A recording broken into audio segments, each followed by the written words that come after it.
Olá, queridos irmãos e irmãs em Cristo. Que a graça e a paz de nosso Senhor Jesus Cristo, o amor de Deus Pai e a comunhão do Espírito Santo esteja com cada um de vocês, envolvendo-os nesse domingo, nos seus lares, ainda que pela distância, mas juntos com a palavra e a comunhão com Deus. Quero saudar a todos neste domingo especial, onde comemoramos o aniversário da Igreja Cristã. Hoje comemoramos o domingo de Pentecostes, onde Jesus cumpriu a sua promessa que ele fizera aos seus discípulos. Conforme diz em Atos 1:8, Jesus Cristo diz: "Mas receberão o poder quando o Espírito Santo descer sobre vocês, e serão minhas testemunhas em Jerusalém, em toda a Judéia e Samaria, até os confins da terra." Em João 16:13, ele também mencionou aos seus discípulos o seguinte: "Mas quando o Espírito da verdade vier, ele vos guiará a toda a verdade. Não falará de si mesmo, mas falará apenas o que ouvir. E lhes anunciará o que está por vir." Então, o Espírito Santo veio aos seus discípulos para que eles pudessem testemunhar aquilo que eles viveram com Jesus. Pentecoste é o dia quando o Espírito Santo foi derramado pela primeira vez sobre os seus discípulos. Conforme também Atos 2:1-4 diz: "Chegando o dia de Pentecostes, estavam todos reunidos num só lugar. De repente veio do céu unção como um vento muito forte, encheu toda a casa qual estavam assentados, e viram que pareciam línguas de fogo, que se separavam e pousavam sobre cada um deles. Todos ficaram cheios do Espírito Santo e começaram a falar noutras línguas, conforme o Espírito os capacitava." Então, queridos, a descida do Espírito Santo marcou o início de um novo tempo em aqueles primeiros cristãos. Os cristãos seriam capacitados a levar o Evangelho, a divulgação da Boa Nova, e não ficaria restrita apenas a Jerusalém ou somente a Israel, mas para toda a terra. A vinda do Espírito Santo tem esta finalidade na vida do cristão, de fazê-lo testemunhar o amor de Cristo a todos sem distinção. Desejo que o mesmo Espírito que agiu no primeiro Pentecoste nos anime na reflexão da palavra de Deus e na vivência da fé que faz com que nós possamos olhar uns para os outros como verdadeiros irmãos e irmãs. Que a palavra vem hoje frutificar nas vidas de cada um de nós e que o Espírito Santo nos capacita para o entendimento da palavra. Vamos orar? Querido Deus, graças te damos pelas nossas vidas e por tudo que tens nos concedido. Graças porque nós nos reunimos aqui em culto, movidos pelo teu Espírito. Permita que o mesmo Espírito Santo que encorajou os discípulos e os seguidores de Jesus no primeiro Pentecoste, possa também orientar-nos a tirar-nos do comodismo, colocar-nos em movimento na direção de quem precisa da nossa ação, Pai. Pedimos-te ainda, orienta cada um, Senhor, através da tua palavra e transforma, Senhor, transforma o nosso agir. Isso nós te pedimos em nome de Jesus. Amém. Convidamos agora a comunidade para que nós possamos entoar louvores ao nosso trino Deus, e assim que Ele possa receber esses louvores nos seus átrios.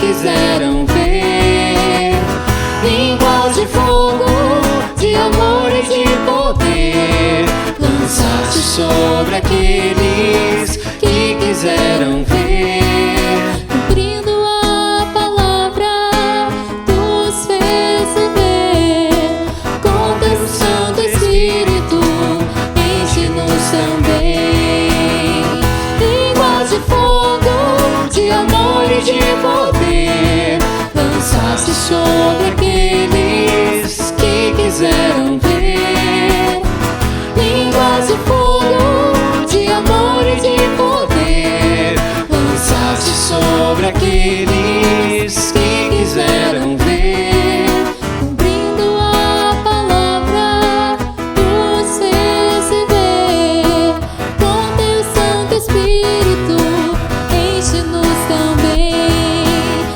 Enche-nos também, enche-nos também, enche-nos também, Senhor,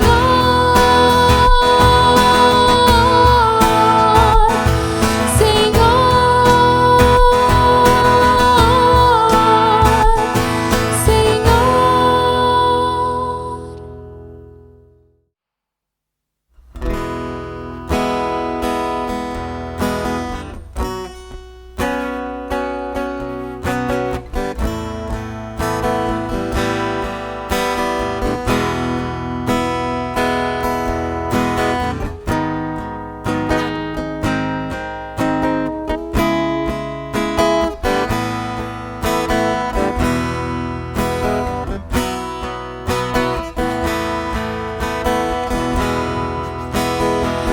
Enche-me, Espírito, mais que cheio eu quero estar, eu menor dos teus vasos, posso muito transbordar. Ó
posso muito transbordar.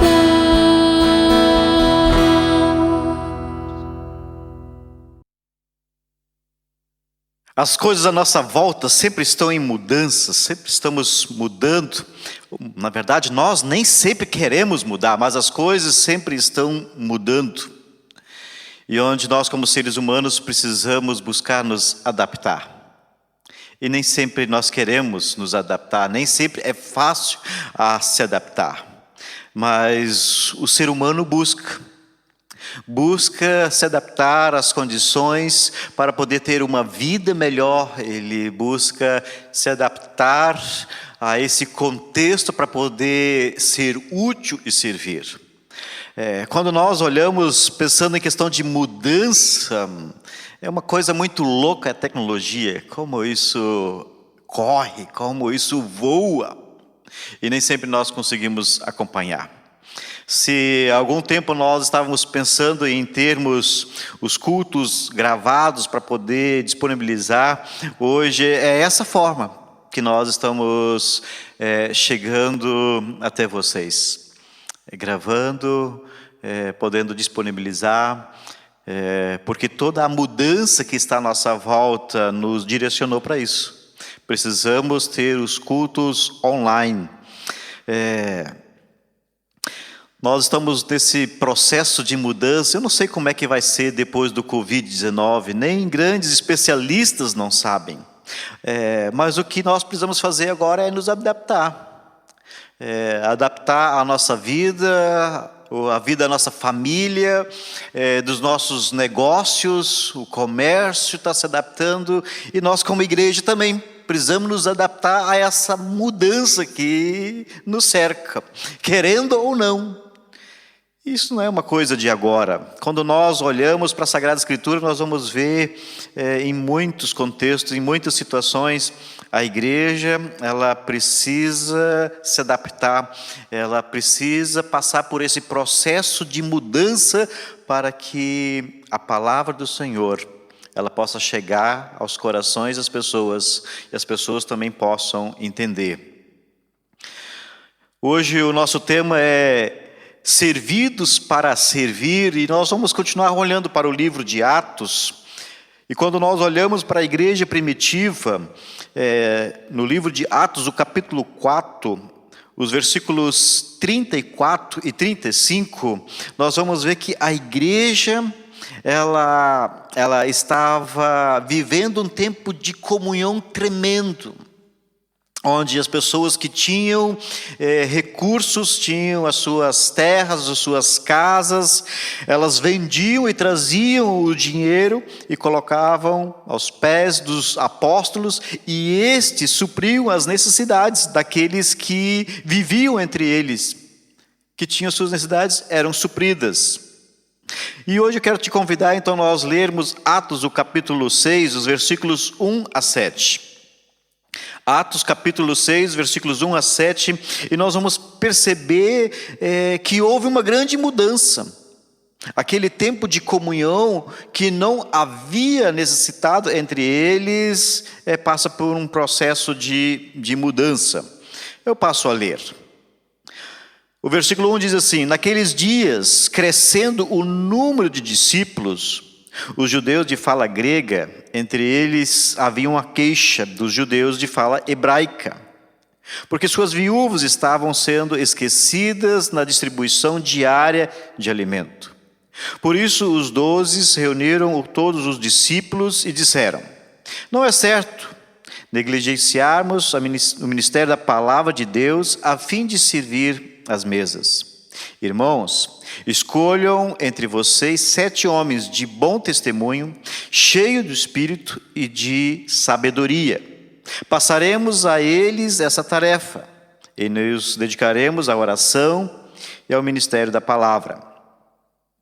Tal proposta agradou a todos, então escolheram Estevão, homem cheio de fé e do Espírito Santo, além de Filipos, Prócoro, Nicanor, Timão, Pármenas e Nicolau, um convertido ao judaísmo proveniente de Antioquia.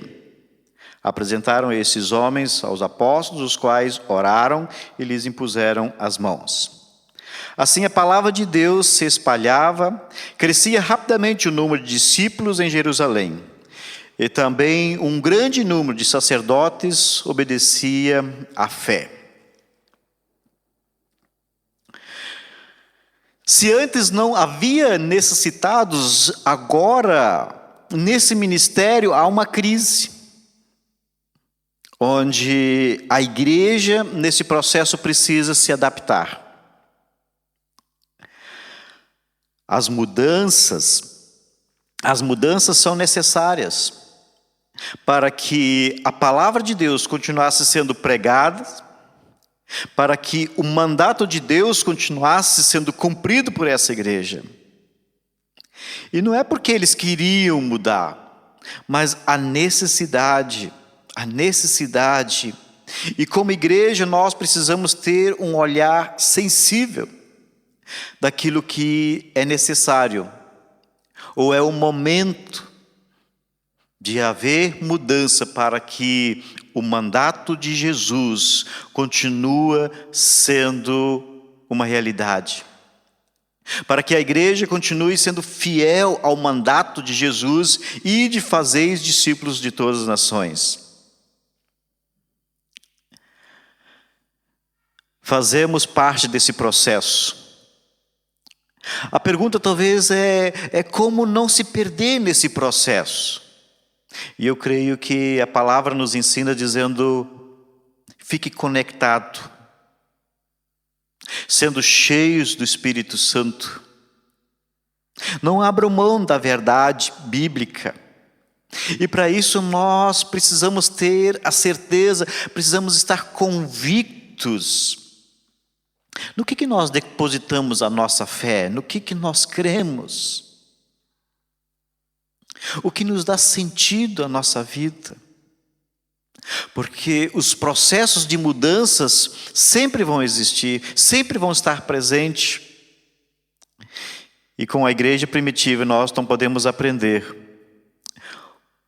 o processo de mudança, ficando fiel à palavra, para que o mandato, a ordem de Jesus continue presente, fazendo com que a igreja possa crescer, para que o reino de Deus possa estar crescendo.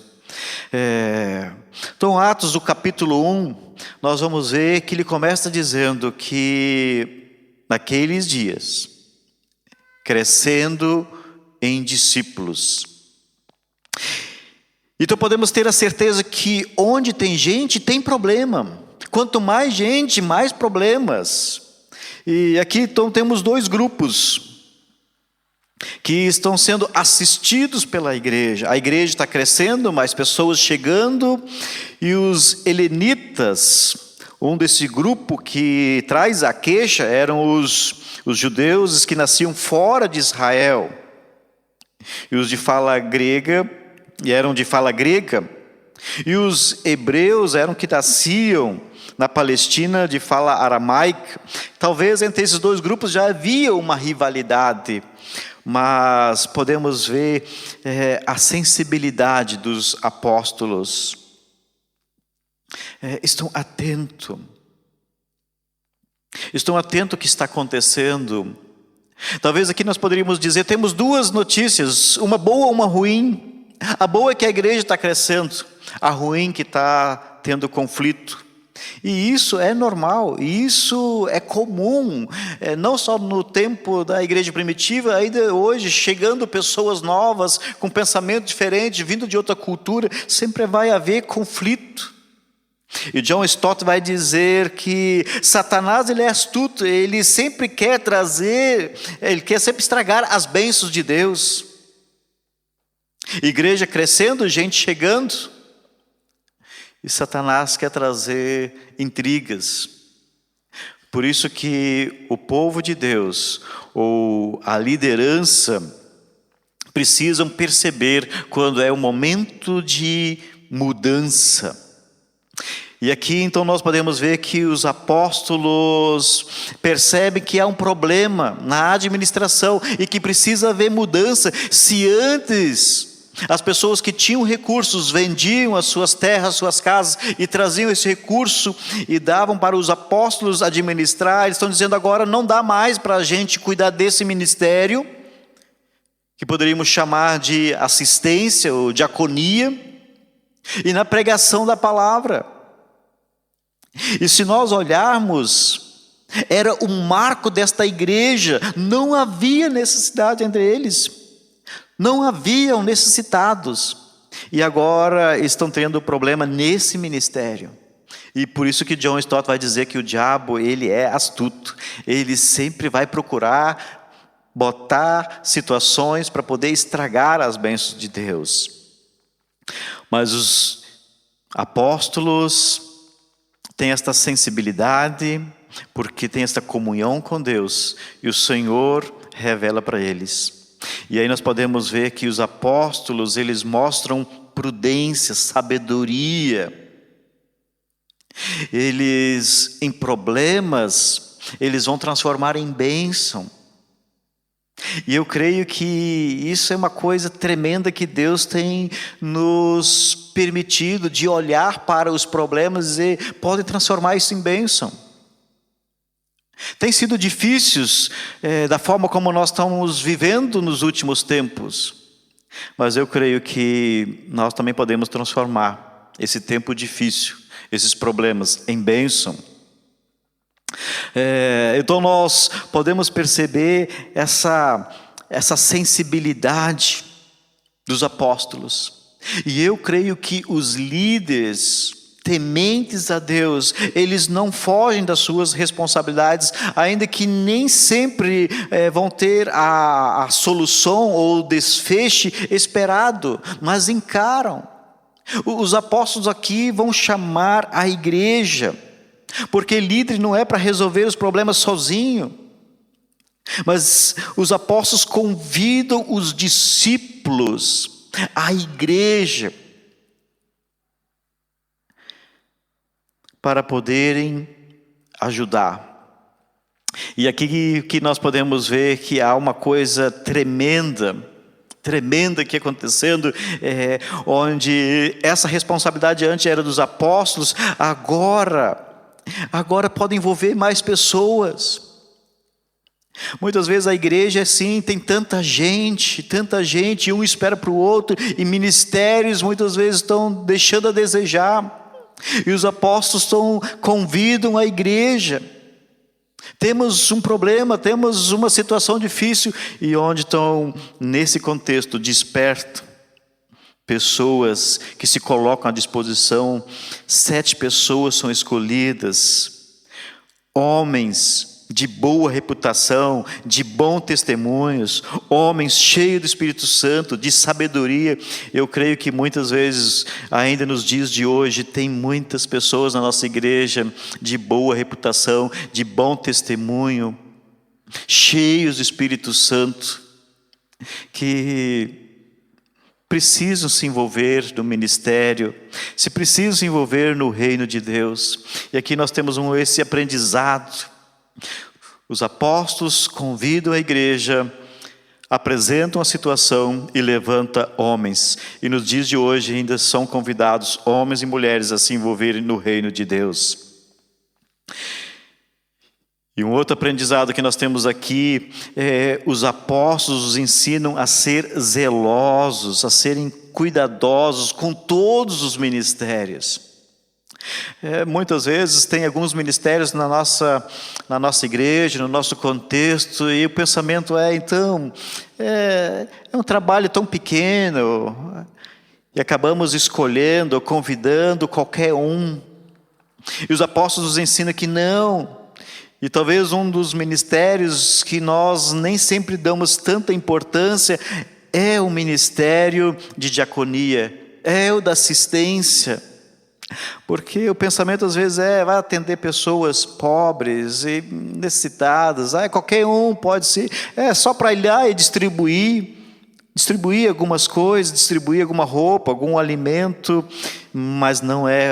Os apóstolos nos ensinam que deve ser pessoas cheias do Espírito Santo, de bom testemunho, de boa reputação. Não pode ser qualquer um.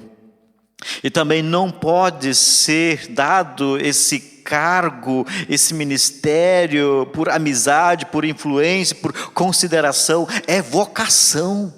É vocação. Que Deus seja louvado de nós aprendermos isso.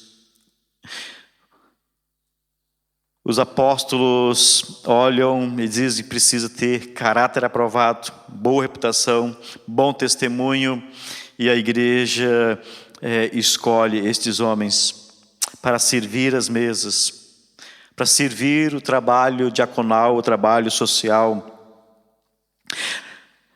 Assim eu creio que todos os ministérios nos dias de hoje também precisam ser pessoas escolhidas, não por nós, mas pessoas vocacionadas, pessoas chamadas. E é bonito quando nós vemos pessoas assumindo os ministérios, porque tem a certeza da vocação, tem o amor. Nós estamos gravando os cultos, e não é só o Jean e o Igor que estão envolvidos, são mais pessoas. Precisa de ter caráter aprovado pelo Senhor. É um ministério espiritual. Assim como também na música, muitas vezes tem pessoas que olham e dizem: tem tantas outras pessoas que tocam tão bem. Essa pessoa precisava estar aqui na igreja para tocar. Mas qual é o caráter? Qual a reputação? É provado pelo Senhor? É alguém cheio do Espírito Santo? E nós podemos aprender que os apóstolos estão nos ensinando: servir as mesas precisa ter sabedoria. Por que ter sabedoria? Para ajudar precisa ser sábio. Não é simplesmente dar um casaco, não é simplesmente dar um agasalho, não é simplesmente dar uma roupa, não é simplesmente dar uma sacola de comida. Precisa saber ajudar. E aí o apóstolo Tiago nos ensina, Tiago capítulo 1, versículos 5 e 6, diz: se você não tem, peça ao Senhor sabedoria, para poder servir com excelência. E quando nós olhamos para esse contexto das escolhas das pessoas, todos os nomes aqui são nomes gregos. Talvez a pergunta é: o que isso tem a ver, né? Tem pessoas que gostam de assistir o Fantástico, e Tadeu Schmidt, quando apresenta os gols, né, e muitas vezes mostra algum lance, o que isso tem a ver? E muitas vezes diz nada. Não, mas aqui tem a ver sim, tem contextualização. Tem contextualização, precisamos saber. Não é qualquer um que pode estar no ministério. Precisa ser contextualizado, precisa identificar se tem algo a ver. Quando olhamos para o versículo 7, diz que a igreja crescia em números. E não está dizendo em número de membros. Eu creio que essa palavra talvez até é equivocada nos dias de hoje. A gente fala muito de membros. Aqui está dizendo de discípulos. Em nenhuma tradução da Bíblia aparece membros. Fala de discípulos. Fala de seguidores de Jesus. Nós precisamos ter seguidores de Jesus. Não é membro. Seguidores de Jesus obedecem ao Senhor, ao seu chamado. Tenha certeza da sua vocação. Discípulo faz discípulo. Seguidor convida o outro para seguir. Se o nosso tema é servidos para servir, precisamos ter a certeza: eu estou sendo servido pelo Senhor e eu quero servir. Eu quero servir com o meu dom, com o meu talento, com a minha habilidade, com os recursos, com aquilo que Deus tem me dado. Eu quero destacar alguns aprendizados para nós aqui, para nós estarmos encerrando o nosso culto. É dever da igreja suprir as necessidades dos seguidores do Senhor. É dever da igreja. Gálatas capítulo 6, versículo 10, diz: faça o bem a todos, em especial os da família, da fé. A pergunta é como identificar, é com os relacionamentos, e por isso que nós estamos convidando as pessoas. Hoje temos dificuldade de nos reunir fisicamente, mas nós podemos sim ter os nossos PGs, os pequenos grupos, via Zoom, ou de uma forma, outros estão usando de outro jeito, WhatsApp, mas não deixa de compartilhar, não deixa de buscar ter relacionamentos onde você pode compartilhar também as suas necessidades. Ministério social, diaconal, trabalho de assistência, precisa ter pessoas que amam ajudar, que amam. Não pode ser algo feito à distância, não pode ser feito algo simplesmente ir lá e distribuir, ou algo mecanizado. Precisa ter sensibilidade, precisa saber ouvir.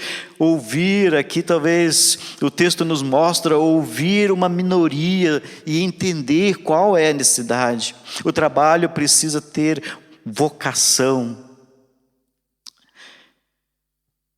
Às vezes nós achamos que cargo de liderança é por merecimento. O fulano já está tanto tempo aqui participando com nós, precisamos dar um cargo para ele. Qual vai ser o cargo? E aí muitas vezes, para agradar, a gente seleciona, então vai para lá. Não, esse texto nos mostra que é por vocação. Toda a igreja, todas as pessoas que frequentam a igreja são servos. E todo servo é chamado a servir com aquilo que Deus tem te dado, aquilo que Deus tem te colocado. Quando olhamos para a palavra ministros, esse termo deriva do latim minister, que quer dizer uma pessoa subordinada a outro, alguém que está a serviço de uma autoridade. Eu e você estamos a serviço do Senhor, a serviço do Senhor Jesus. E a igreja precisa ter essa conexão da justiça com a missão, precisa ter esse olhar para o excluído, precisa ter olhar para o necessitado. A igreja é uma comunidade de pessoas que representam diferentes culturas, tradições, costumes.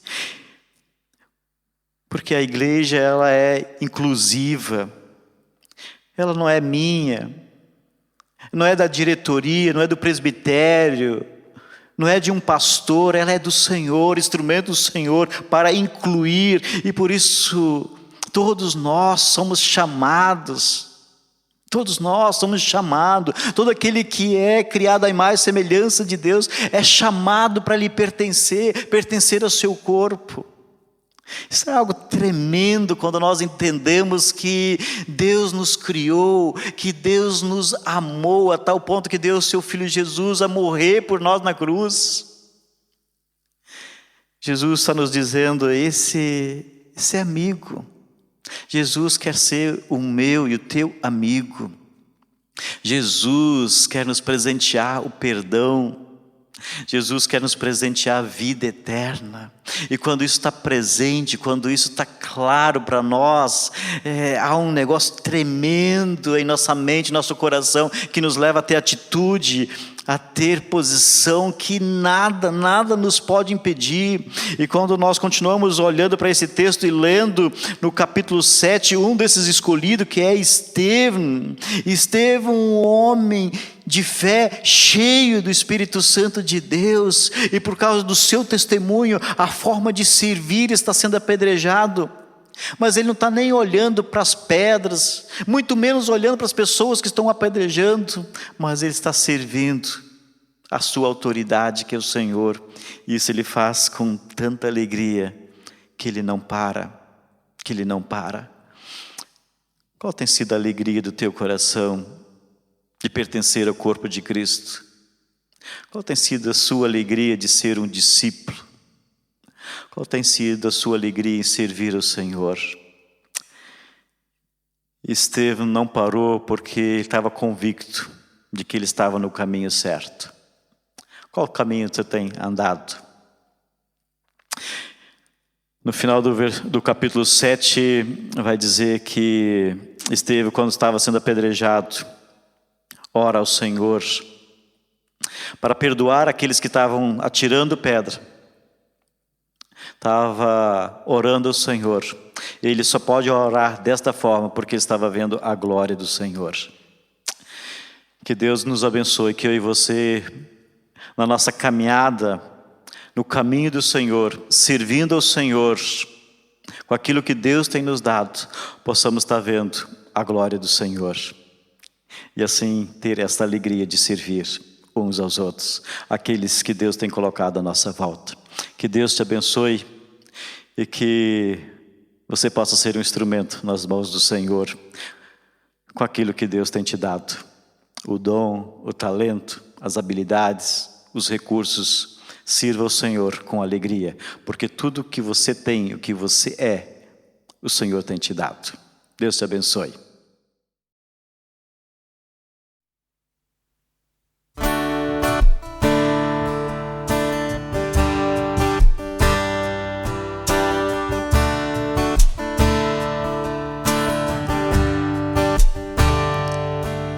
Fazer tua vontade, seguir tuas pegadas, é o pão de cada dia para nós.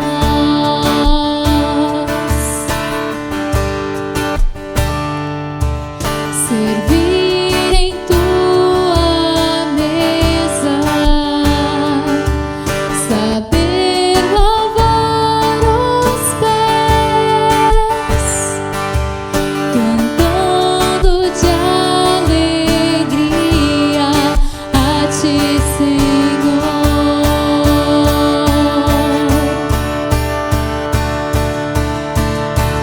Como tu fizeste, Senhor.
irmãos, né, neste culto nós também queremos lembrar da família enlutada que perdeu seu ente querido esse mês.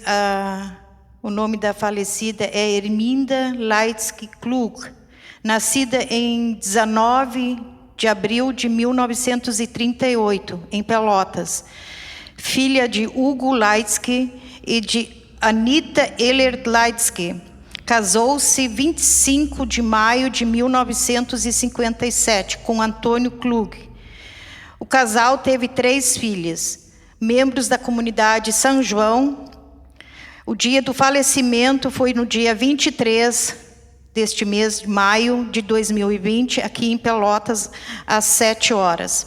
Alcançou a idade de 82 anos, 1 mês e 4 dias, deixando enlutados 3 filhas, 1 irmão e 1 cunhado, além de netos e sobrinhos.